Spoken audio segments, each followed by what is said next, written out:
JBN, we keep you informed. I am Michelle Jones, and in the news, 2 guns and ammo seized in separate incidents in Kingston. A gun and 7 rounds of ammunition were seized during an operation on Chancery Lane, Kingston on Saturday. According to reports, about 5:30 a.m., lawmen from the Central Police Station who were in the area searched the premises and found a Smith & Wesson 9mm pistol with a magazine containing 7 9mm rounds of ammunition in a room. No one is arrested in relation to the seizure. Over in Trenchtown, a Taurus 9mm pistol and 2 magazines containing 13 cartridges were seized by the Kingston West Police along Roach Lane in Kingston also on Saturday. Reports are that about 11:59 p.m., a team of officers conducted a snap raid in the area when the premises were searched and the gun and ammunition found. No one is arrested in connection with the find. Investigations continue. Man shot dead in Old Harbour. The Old Harbour Police in St. Catherine have launched a search for a gunman who shot and killed an unidentified man along West Street yesterday. Reports are that at about 5:15 p.m., the victim was walking along the roadway in the vicinity of the Kaluga Cafe when he was approached by a man who brandished a handgun and shot him repeatedly. The injured man was taken to the Spanish Town Hospital where he succumbed to the injuries. Man killed in Stony Hill. A man was shot and killed in Rocky Vale, Stony Hill, St. Andrew at about 2:45 p.m. yesterday. He has been identified as 46-year-old Cliff Daly, otherwise called Craig. This is a second killing in the space this week. On Monday night, 61-year-old Bertram Johnson was gunned down. Yesterday's killing is believed to be a reprisal. The police are investigating. Stolen goats recovered, 4 arrested in Manchester. Police are reporting that 4 men were arrested during an operation in Kingsland, Manchester, and 15 stolen goats were recovered on Sunday. A police source said that the intelligence-led operation happened about 6 a.m. when a team raided a location in Kingsland. The source said a motor car, which is believed to have been used to transport the stolen goats, was seized during the operation. The police theorize that the vehicle may have been used in multiple robberies across Manchester. The police are urging people whose goats were stolen to contact the Mandeville Police at 876-962-2250 to assist in identifying them. Couple allegedly shoots motorist after altercation of a fender bender on Mountain View.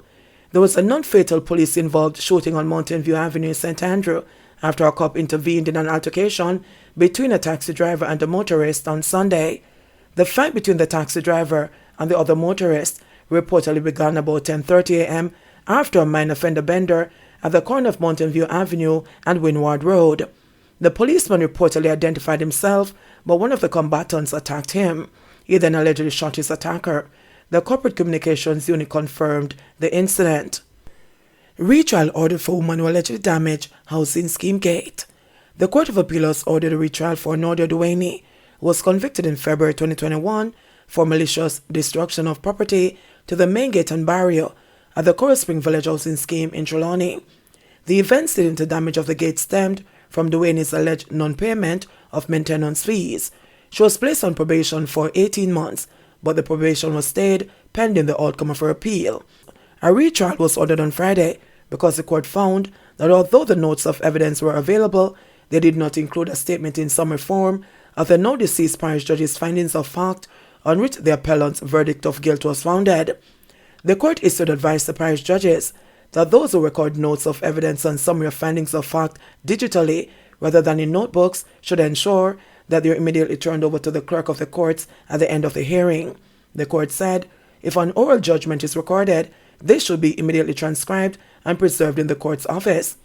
In ordering a retrial, the court said in all the circumstances, it was led to the conclusion, in agreement with the submission of attorney at law Hugh Waldman, who represented Duaney, that her conviction must be quashed. Duaney is the owner for dwelling in the housing scheme. She had been subjected to paying a maintenance fee and contended that she did not buy into a strata housing scheme and there was no strata registered on the title for her property. On the day of the incident, Duaney was informed that a guest was there to see her, but she had to go to the gate to let her in because she owed maintenance fees. It has been alleged that Duaney became furious, and when she went to the gate on January 17, 2018, she began to lift the barrier vigorously, causing damage to it. The gate is the property of the Citizens Association, and the damage is estimated at $367,000. Dwayne denied the allegations and said a man was assisting her to lift the barrier, and he remarked that it was once again not working. She then pushed the barrier aside and realized that the arm was bent. Wildman argued that the association was not a legal entity and was not capable of bringing a charge against Dwayne. He argued further that the judge erred in failing to appreciate that Dwayne, as fee simple owner of land within the housing scheme, was entitled to free access to and from her property. He also said that she was entitled to use necessary force to remove any obstruction that was impeding her and her guests from accessing the property. Police urged to be strict in prosecuting infractions under the new Road Traffic Act. The police are being urged to be strict in prosecuting infractions. The police are being urged to be strict in prosecuting infractions under the new Road Traffic Act, especially those relating to the use of cell phone while driving. The new Road Traffic Act came into effect on February 1. Head of the Public Safety and Traffic Enforcement Branch, Assistant Commissioner of Police Gary McKenzie, says strict enforcement is necessary to effect change among the motoring public. He says certain breaches should not be taken lightly because some of these distractions have contributed to a number of crashes on the roads. NCB lashes out at staff fraud. The management of NCB Financial Group Limited, NCBFG, lashed out against staff fraud at the financial institution while signaling that it will compensate any client affected. NCB will reimburse our customers who are victims of internal employee fraud for quantifiable monetary losses. Full stop. I want to be clear about that, said President and CEO Patrick Hilton while addressing shareholders of the banking conglomerate at the company's annual general meeting on Friday, adding that NCB over the years has invested billions to protect its customers via technology, systems and procedures. We have a zero stance on employee fraud, and all cases will be reported to the Jamaica Constabulary Force, he said.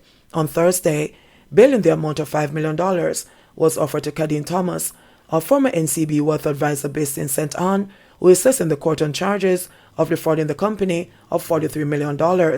Separately, the financial sector as a whole continues to reel from the investigation of an alleged $3 billion fraud at Brokerage House Stocks and Securities Limited, which was reported by the company on January 10 to the Financial Services Commission after taking a statement from an implicated ex-employee, Jean Panton. On the matter of employee fraud in the financial sector, trustworthiness is a cornerstone of our value system at NCBFG, an essential aspect of who we are and how we conduct ourselves as an organization. We understand that trust is earned and not given, said Hilton.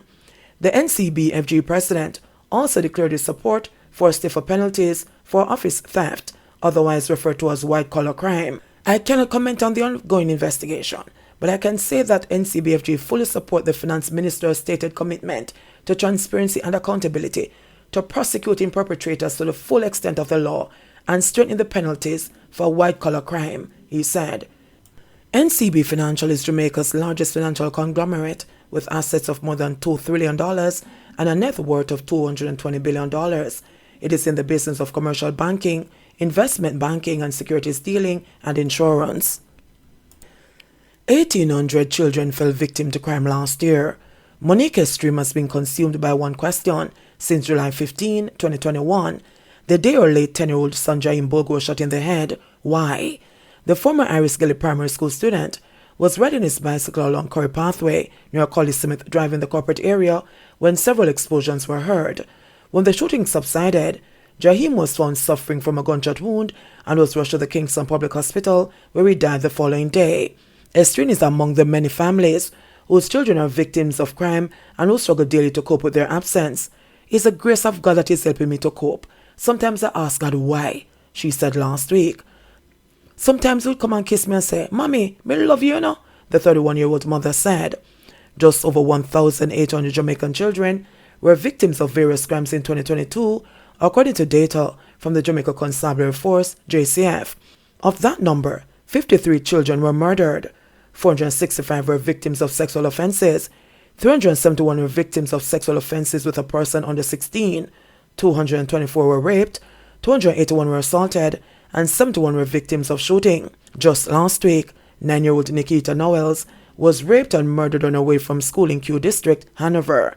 Children's advocate Diane Gordon Harrison said that the statistics highlight that there needs to be a continued focus on prioritizing the prevention of violence against children. She reasoned that the response must zero in on the circumstances that expose them to violence, the locations where children are most likely to encounter violence, and other persons harming them. Estrine said that there are times when she feels like she needs counseling. If I think about him or talk about him too much, it affects me. I really try to keep my mind busy, she said. The mother explained that since her 4-year-old daughter recognized that her brother was no longer around, she has become even more attached to her. I can't leave her anywhere, Estrine said, adding that her daughter's actions often remind her of Jaheim. I don't know if things will ever get better in Jamaica, because every day you hear that somebody else has died. The hearts of men are very wicked. We really just have to pray, because we're not safe anywhere, not even our own homes, she said solemnly. Family therapist Dr. Beverly Scott underscored that the loss of a child ranks highest on the stress scale. A child has not achieved what he or she is supposed to achieve in life, maybe still going to school, and in some cases, the child hasn't even started school yet. Children are supposed to bury their parents, so it is very traumatic for parents when they lose their children, she said. Scott said in many instances, the parents are in denial long after the passing of the child, but when reality hits that the child is no longer alive, the grief intensifies. Grief counseling, she said, is critical for parents as they move forward in life. In counseling, would help them to look back at what the child has done, looking back at the relationship between them, and that helps them to replace the negative memories. That is why we talk about celebrating the life of the person. We try to shift the focus on the trauma they're feeling, Scott explained. She said in cases where the child expressed a lot of negative behaviors or was a member of a gang, the parents usually do not grieve as much, or the grief could be more intense because there's not much to talk about in terms of the pleasantries with the child. The family therapist said that the trauma is compounded when parents lose their only child. Some parents don't have the hope of having another child, depending on their age or other circumstances, and so it is double the challenge. If parents are believers in God, they can use the scriptures to help comfort them and assure them that God knows where He has taken the child at this time, and the child may grow up and what happens to them is more traumatic than having died at that young age, Scott said. Meanwhile, 508 children, ages 13 to 17 years, were perpetrators of 20 categories of crime last year, with assault being the most common. Assault and sexual offense accounted for 94 and 74 of the crimes committed by child perpetrators, respectively. An additional 38 children were found in breach of the Firearms Act. 23 committed murders, 25 committed rape, 24 were involved in robberies, and 59 had sexual intercourse with a person under 16 years old.